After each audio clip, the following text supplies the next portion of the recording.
দেখছেন ATN news. আমন্ত্রণ জানাচ্ছি আমাদের নিয়মিত আয়োজন কাজী অ্যান্ড কাজীটি প্রেজেন্টস হ্যাপেনিং পয়েন্টের আজকের পর্বে আপনাদের সাথে আছি আমি এস এম আব্দুল শাকুর।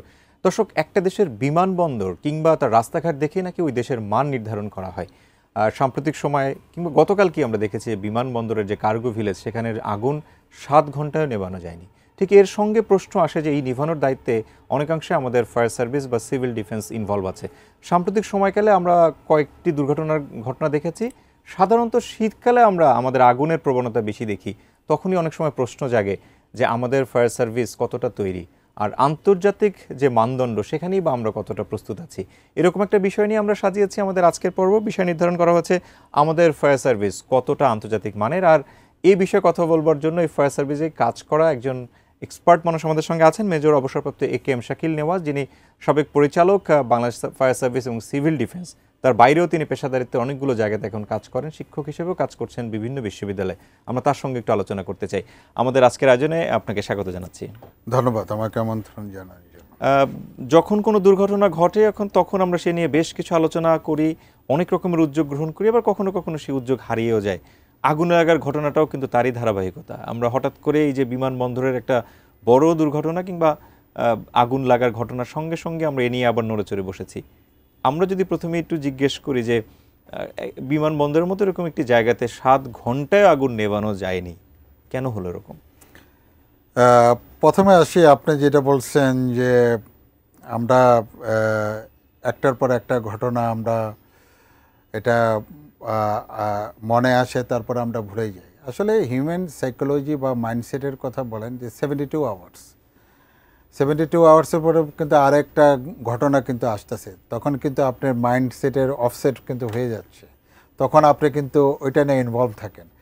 যার ফলে আজকে হয়তো আপনার কিছুদিন আগে ছিল মিরপুর কিন্তু এখন চলে গেছে, তারপরে চলে আসছে আপনার হলো সিইপিজেড, ওইটা কিন্তু আসছিল, কিন্তু কালকে হওয়ার পরে এখন এয়ারপোর্ট। এটা হলো হিউম্যান ক্যারেক্টার। আপনার যেটা করেছেন যে আসলে আধুনিকতার যে এটা করছেন যে কেন এত সময় লাগবে, আপনার ঘর কি প্রস্তুত আছে? এয়ারপোর্টের ঘরে আগুন লাগছে, সেই ঘর তো নিজস্ব, তার বাড়িতে যদি কারো বাড়িতে কোনো সমস্যা, তার বাড়ি প্রথমেই তাকে নিবৃত্ত করতে হবে, তারপরে আশেপাশের লোকজন। সেফটি মেজারটা প্রথমে ঘর থেকে নিতে হবে, এটা ইনবিল্ট থাকতেই হবে। তো একটা ইন্টারন্যাশনাল ফ্লেভার আপনি লাগাচ্ছেন, সেখানে যদি আপনার সফিস্টিকেটেড ফায়ার ফাইটিং সিস্টেম আপনার না থাকে, আর্লি ডিটেকশন সিস্টেম না থাকে, ফায়ার টিম যদি না থাকে, আপনার তিনটা বলবো যে শাহজালাল এয়ারপোর্টের 3টা ক্রাশ টেন্ডারের ছিল, তারা যদি ঠিকমতো না কাজ করে তাহলে অন্যকে দোষারোপ করে লাভ নেই। ফায়ার সার্ভিস এখানে যদি সুপার ডুপার ইন্টারন্যাশনাল হয় তবুও আপনার নাই। আপনার এটার সাথে একটা রিলেট প্রশ্ন করি, গণমাধ্যমে এসছে আলোচনা, আমি জানি না কতটা অথেন্টিক, সেটা হচ্ছে যে প্রায় 1.5 ঘন্টা পরে ফায়ার সার্ভিসকে এয়ারপোর্টের ভেতরে ঢোকার অনুমতি দেওয়া হয়েছে। এটা কতটা ঠিক? আর যদি হয়েও থাকে তাহলে 1.5 ঘন্টা কেন সময় লাগবে? ইটস ট্রু, যদি বলে থাকে ইটস ট্রু, আমি জানি না এটা হয়েছে কিনা। ইন মাই টাইম, আমার সময় এরকম হয়েছে, আমি তখন বলছি কোনো পরিচালক মালয়েশিয়ার কোনো আদেশ মানি না, ভাঙ্গা বের হও। আগুনের রিপোর্ট দিছে, আগুন ভিতরে আছে, কোনো পরিচালকের কোনো কথা শুনবো না, কারণ আমার আইনে আছে আগুন ধরলে পরে আমি যখন রেসপন্স করে কেউ যদি বাধা দেয়, আমি ধারা 21 বা 22 এরিয়াতে আমি তার নামে কেস করে দিতে পারবো, স্টেট ওয়ে তার 3 মাস জেল হবে। তো আমি মনে করবো যদি এরকম করে থাকে ডিজি ফায়ার সার্ভিস ইমিডিয়েটলি একটা কেস করা উচিত যে আমার কাজে সে বাধা প্রদান করেছে, এটা he is having the right, এবং আইনে কিন্তু লেখা আছে 2003-এ। তো আমাদের সময় এরকম করেছিল, এবং যথাযথ আমি করেছি রাত্রি 3টার সময়, আবার দিনের বেলাও, শুক্রবারে আমি যে come what may, I don't listen anybody, ভেঙে ঢুকো, এবং ভেঙে ঢুকে আমরা আগুন নিভিয়েছি। পরবর্তী যে অ্যাকশনটা হয়েছে, আমি পুরা এয়ারপোর্টে চিঠি দিয়ে এয়ারপোর্ট সচিবালয়ে দিছি, সব জায়গায় দিয়ে পুরা এয়ারপোর্টের একটা রিপোর্টও দিছে যে এই এয়ারপোর্টের অগ্নি দুর্বলতা কী কী, তখন দিছে। এটা ব্যাকিং 2017 or 16 or 18 এর ভিতরে হবে। এবং আমাদেরকে দিয়ে আবার সমস্ত এয়ারপোর্ট, চিরাং এয়ারপোর্টও তারা আমাদেরকে দিয়ে মূল্যায়ন করেছে। তো ওভারঅল আমি একটা বলতে পারি, বাংলাদেশে যে এয়ারপোর্টের অবস্থা খুবই নাজুক, ফায়ার ফাইটিং সিস্টেমে আপনি দেখবেন নাজুক। তাদের ফায়ার ফাইটিং টিম নাই, তাদের সফিস্টিকেটেড ইকুইপমেন্ট যন্ত্রপাতি এগুলো নাই। মানে আমি মনে হয় যে তখন যা দেখছি এখনও তাই, তার কোনো পরিবর্তন হয় না। কিছুদিন আগে আমাকে ইনভাইটেশন করেছিল, একটা হলো আপনার কার্গো ইয়েতে এয়ার রাখে ওইটাতে কার্গোতে কোনো একটা কোরিয়ান কোম্পানি, সেখানে সব কিছু লাগিয়েছে কিন্তু আপনার পাম্প নাই, যেটাতে পানি সাপ্লাই দেবে সেটা নেই। মানে আপনার সব কিছুই আছে কিন্তু আপনার গোলা নাই, তাহলে আপনি কেমনে ফায়ার ফাইটিং করবেন? তা আমি বললাম যে হ্যাভ এ হার্ট, কয় যে উনি বলেন 5ই আগস্টের পরে সব ইয়ারা এখান থেকে পালিয়ে চলে গেছে, তারা কোনো কিছু লাগে নাই। তো এয়ারপোর্টে কিন্তু এরকম আছে, কার্গো ভিলেজগুলো প্রত্যেকটাতে দেখবেন ফায়ার ফাইটিং লাগানো আছে, উপরে ফিটফাট, ভিতরে সদরঘাট, এখানে কোনো কিছু নাই। তো সেই জায়গাগুলোতে যদি আমরা বুঝতে পারি, তাহলে কেন ওখানে যে বড় বড় কর্মকর্তা আছে তারা কেন সার্ভে করে নেই, তারা কেন ব্যবস্থা নেয় নেই? আজকে যে দেশটাকে একটা সারা বিশ্বের বুকে একটা দুর্বল দেশ হিসেবে পরিচিত করতেছে, কোনো ইনভেস্টর আসবে না। তাই এই দায়িত্ব কে নেবে? আমরা যদি এই পুরো জিনিসগুলোর ব্যাপারে যদি কাউকে দায়ী করতে চাই, তাহলে আসলে দায়ীটা কে? দায়ী হলো অথরিটিকে নিতে হবে। এখানে কি একজন চেয়ারম্যান রাখছেন না, তার আন্ডারে অনেক ডাইরেক্টর আছে, সবাই তো বেতন নিচ্ছে। তারা যদি না করতে পারে, he should leave the chair. তাহলে এই স্পেসিফিক যদি বলি আমরা, তাহলে কি ফায়ার ফাইটিং এর জন্য কি আলাদা কোনো রেসপন্সিবল অথরিটি আছে বা দায়িত্বপ্রাপ্ত কেউ আছেন? এখানে ফায়ার সার্ভিসকে আপনি ভিলেন বানায় কোনো লাভ নাই। এখানে ফায়ার ফাইটিং এর দায়িত্ব ফায়ার সার্ভিসের না, যতক্ষণ পর্যন্ত আপনি ইনভাইট করবেন না। তাদের ইনবিল্ড কিন্তু ক্রাশ টেন্ডার আছে, তাদের ইনবিল্ড এগুলো তাদেরই করা। ওকে, আমরা এই অনেকগুলো প্রশ্ন আছে, আমরা সেই প্রশ্নে আসবো। একটা ছোট বিরতি নেওয়ার সময় হয়েছে। দর্শক, আপনারা দেখছেন কাজী অ্যান্ড কাজী প্রেজেন্টস হ্যাপেনিং পয়েন্টে। আমরা ছোট একটা বিরতিতে যাচ্ছি, ফিরছি খানিক বাদে, সঙ্গে থাকুন।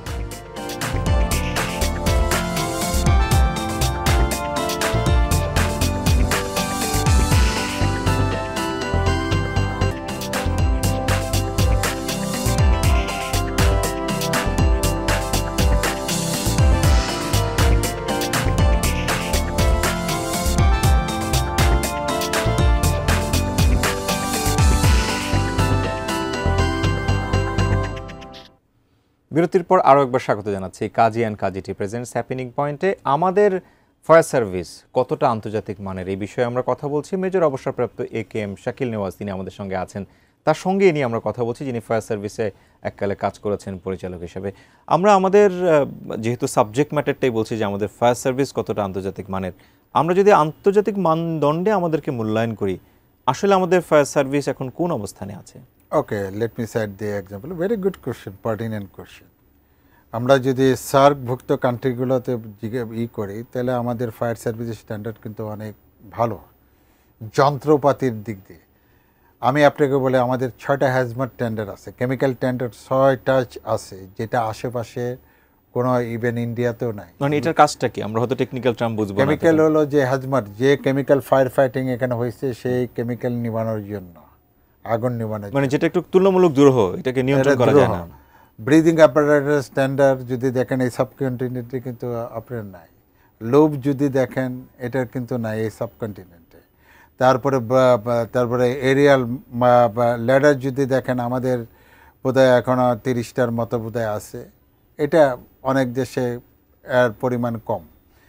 আরেকটা যেটা হলো যে ইকুইপমেন্টালি আমরা হইলাম কিন্তু অনেক কিন্তু স্ট্রং।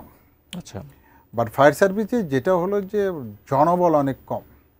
আগে যেটা ছিল 30 বছরের লোকরে ফায়ার সার্ভিসে ঢোকানো হতো, মানে একটা লোক খুব এত শক্তিশালী কাজ করতে তাকে 30 বছরে ঢোকাইতেন, কিন্তু সেটাকে আমরা কিন্তু করেছিলাম যে এটা হলো যে 21 বছর, ইয়াংরা ঢুকবে, মোর ইয়াং পিপল। এটা কিন্তু করা হয়েছে, কারণ এই ছেলেটা যখন সার্ভিস দিতে পারতো মাত্র আপনার 5 থেকে 6 বছর, কারণ তারপরে হার্টের অ্যাটাক বহুত উপরে উঠতে পারতো না। এগুলো ক্যালকুলেট করে এটা কিন্তু 21 বছরে বা 22 বছরে নিয়ে আসা হয়েছে।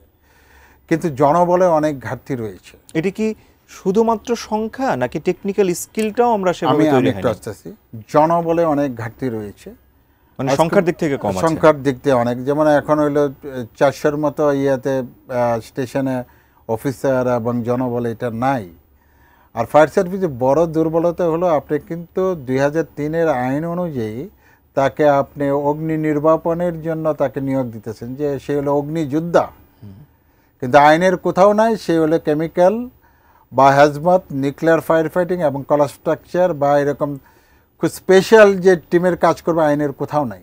তো আইনের এই জায়গায় ব্যর্থ রয়েছে, যার ফলে আপনার কিন্তু যেটা হলো অর্থ মন্ত্রণালয় থেকে কিন্তু এটা পাস করতে পারতেছে না, টিএনডি দেওয়া হচ্ছে, পাস হচ্ছে না যতক্ষণ পর্যন্ত আপনার আইনটা আপনার রিভাইজ না হচ্ছে। কারণ 2003-এ আগুন ছিল একরকম, আর 2025 কিন্তু অনেক চেঞ্জ হয়েছে, কলাপ স্ট্রাকচার, ভূমিকম্প এগুলো রয়েছে। তো এখানে বিরাট একটা দুর্বল রয়েছে। ইকুইপমেন্টালি আমরা ভালো, আমাদের লোকজনকে ট্রেন আপ করেছে, কিন্তু জনবল এরকম সক্ষম জনবল নাই। মানে এটা কি মানুষ আসতে চায় না, নাকি আমরা না, সংখ্যায় কম people are interested, people are interested. এখন আপনি কেমিক্যাল টিম গঠন করবেন, সেখানে হলো কেমিস্ট দরকার, শিক্ষিত লোকজন দরকার, কিন্তু আপনার আইনে নাই। তো আপনি তো টিমটা ফর্ম করতে পারতেছেন না, সেখানে যেখানে কলাপ স্ট্রাকচার দরকার, আপনি সেখানে আলাদা করে টিম আপনি গঠন করতে পারতেছেন না। ওয়ার্ল্ড ব্যাংক থেকে আপনার আরবান রেজিলিয়েন্স প্রজেক্টের মানে আর্থকোয়েকের জন্য প্রচুর পরিমাণ যন্ত্রপাতি দেওয়া হয়েছে, সেই যন্ত্রের অনুকূলে যে জনবল, সেই জনবল আপনি নিয়োগ দিতে পারতেছে না। মানে যন্ত্র আছে কিন্তু যন্ত্র পরিচালনা করার আমার একটা মানে জানার ইচ্ছা, সেটা হচ্ছে যে যখন আমরা এয়ারপোর্ট নিয়ে কথা বলি, সব জায়গাগুলোতে তো ফায়ার সেফটি ড্রিল যেমন হওয়া দরকার, ঠিক একই সঙ্গে তো ফায়ার সেফটির অডিটটাও নিয়মিত হওয়া উচিত। এই অডিটটা হয় কিনা এটা একটা প্রশ্ন, ঠিক এই অডিটের এখতিয়ারটাও কাদের আর কি? দেখেন, ড্রিল অনুযায়ী যেটা হলো NFPA 101, যেটা বলে লাইফ সেফটি কোড বলি, সেটাতে হলো ভিজুয়াল ইয়েতে প্রত্যেক সপ্তাহে এবং মান্থে আপনি করতে হবে যে সব কিছু আমার ঠিক আছে। আর NFPA 25 অনুযায়ী আপনি কিন্তু এটা হলো ত্রৈমাসিক ভিত্তিতে প্রেশার টেস্ট, পানি ঠিকমতো আছে কিনা, নজেল টেস্ট, স্প্রিংকলার টেস্ট, এগুলো করতে হবে, এবং এটা ত্রৈমাসিক। আর হলো বৎসরে আপনার ফুল স্কেলের আপনার কিন্তু এটার করতে হবে, অডিট করতে হবে। সেটা হলো দায়িত্ব যে অর্গানাইজেশনের একটা আছে, আর ফায়ার সার্ভিসেরও কিন্তু আপনার রয়েছে, তার ইনবিল্ড, সে চেক করবে ইনস্ট্যান্টলি। এবং আইনে লেখা আছে মানে সে সেক্ষেত্রে সন্ধ্যা বেঁধে রেখে, রাত্রিকাল বেঁধে রেখে, মানে অন্ধকার বেঁধে রেখে যে কোনো মুহূর্তে তার একটা ফায়ার ফাইটারের মানে অ্যাক্সেস আছে যে কোনো জায়গায় প্রবেশ করার। তাহলে প্রশ্ন হচ্ছে যে ধরেন এয়ারপোর্ট তো KPI জন্য, তো সেই সব জায়গাগুলোতে এই অডিটগুলো খুব প্রপার হওয়া উচিত না? ডেফিনেটলি এটা হওয়ার কথা। এখন সেক্ষেত্রে কি ফায়ার সার্ভিস ফায়ার সার্ভিসে আমি তো জানি যে তারা করে, যেমন আমাদের সময় আমরা করাইতাম, এবং আমি আপনাকে বলেছি যে এটা এয়ারপোর্টের আমরা কিন্তু এটাও করেছি আমরা, ঠিক আছে, পুরো সার্ভে ইন্সপেকশন করেছি, তাদের সাথে মহড়াও আমরা করতাম। তো এখন আরও হয়তো বেশি করে এটা, এখন বর্তমানে যে অথরিটি আছে, আমি তো 8-9 বছর আগে চলে আসছি, তারাই কিন্তু রাইট উত্তরটা আপনি দিতে পারবে। মানে আপনি তারপরেও যেহেতু এখন এই সংক্রান্ত এটা এডুকেশনে আছেন, শিক্ষকতা এটা কাজ তাকে করছেন, করতেই হবে, আপনি হয়তো এই বিষয়গুলোতে করতে হবে, বৎসরে তাকে করতে হবে, কারণ এটা হলো কমার্শিয়ালে তাকে লাইসেন্স নিতে হবে ফায়ার সার্ভিস সিভিল ডিফেন্স থেকে, এবং প্রত্যেক বছর এটা রিনিউ করতে হবে, এবং সেফটি প্ল্যান পাস করতে হবে। সেই সেফটি প্ল্যানটা আদৌ পাস করেছে কিনা এয়ারপোর্ট, সেটা কিন্তু দেখার একটা, খতিয়ে দেখার একটা কিন্তু রয়েছে। আপনি যখন খতিয়ে দেখার কথা বলছেন, তখন আমার একটা জানতে ইচ্ছা করছে যে সিভিল এভিয়েশন অথরিটি তারা কি আসলে এই দায় এড়াতে পারেন কিনা? কোনোভাবেই তারা দায় দিতে, অর্গানাইজেশন তার, সেখানে আপনার চেয়ারম্যান রয়েছে, পরিচালক রয়েছে, বিগ বস রয়েছে, কোনো অবস্থায় সে এটা করতে পারবে না। আমরা যেহেতু অনুষ্ঠানে একদমই শেষ প্রান্তে, আমরা দেখি যে যখন এরকম ঘটনা ঘটে, খুব কুইক আমাদের একটা তদন্ত কমিটিও হয়, এই তদন্ত কমিটির রিপোর্টও কখনো দেখা যায় না, আর তাদের সে সুপারিশগুলো বাস্তবায়নের পথ দেখি না। এবার কি দেখা যাবে এরকম? আমি চরম সত্য কথাটা বলি যে আমাদের তদন্ত হয় অর্গানাইজ বেসড। আপনার এখানে আগুন ধরলো, আপনি যদি তদন্ত করেন তাহলে কি হবে? তো এটাকে আপনার উপরের থেকে বড় টিম দ্বারা এটা করতে হবে, মানে রাষ্ট্রীয় পর্যায়ে, তাহলে কিন্তু বেড়ে আসবে এখানে আসলে সিভিল এভিয়েশন অথরিটির কী ভুল ছিল, ফায়ার ফাইটিংয়ের কী ভুল ছিল, ফায়ার সার্ভিসের কী ভুল ছিল, পুলিশের কি ভুল ছিল, আর্মির কি ভুল ছিল, কারণ এখানে একটা ইনসিডেন্ট কমান্ড সিস্টেম তৈরি করার কথা। আদৌ কি সেই ইনসিডেন্ট কমান্ড সিস্টেম তৈরি হয়েছিল কিনা, সেভাবে এখানে অপারেশন পরিচালনা করেছে কিনা, সেটাও কিন্তু একটা বড় ব্যাপার। এখানে কি দুর্যোগ মন্ত্রণালয়ের ইনভলভমেন্ট কিন্তু দরকার। এই ডিজাস্টার কিন্তু দুর্যোগের আন্দারে। আপনি কারো দেখেছেন এখানে দুর্যোগের থেকে? কারো কোনো বক্তব্য দেখেন না। আমরা তো আসলে সব জায়গায় মোটামুটি অনেক আছে, তাদেরকে আসলে নিয়ে আসতে হবে, গ্রাউন্ডে নিয়ে আসতে হবে, তাহলেই আপনি বুঝবেন যে হোয়াট ইজ দি প্রবলেম। এবং এই সমস্যা যদি খুঁজে পাওয়া যায় তাহলে তার সমাধানটা করা খুব সহজ হয়। Definitely. আমাদেরকে সময় দেওয়ার জন্য আপনাকে ধন্যবাদ জানাচ্ছি। নিঃসন্দেহে আবারও এই বিষয়গুলো নিয়ে কথা বলার সুযোগ পাবো আমরা। ধন্যবাদ আপনাকে, অনেক ধন্যবাদ। দর্শক, আমরা প্রায় একটা কথা বলতে চাই যে prevention is better then cure. যাদের আর্থিক ক্ষতি হয়েছে, বাংলাদেশের ইমেজ নষ্ট হয়েছে, সেগুলো কিন্তু পুনরুদ্ধার করা খুব সহজ কাজ না। কিন্তু আমরা যদি খুব নিয়মিতভাবে আমাদের এই ধরনের অডিট কার্যক্রমগুলো পরিচালনা করে নিজেদেরকে ঠিকঠাক রাখতে পারি, তবে দিন শেষে আমাদেরই সেফ থাকার সুযোগ আছে। আগামীর দিনে নতুন কোনো বিষয় নিয়ে আবারও হ্যাপেনিং পয়েন্ট ফিরবে আপনার সঙ্গে। সে পর্যন্ত ভালো থাকার প্রত্যাশায় নিজে ভালো থাকুন, ভালো রাখুন আপনার চারপাশ, ভালোবাসুন আপনার দেশকে। আল্লাহ হাফেজ।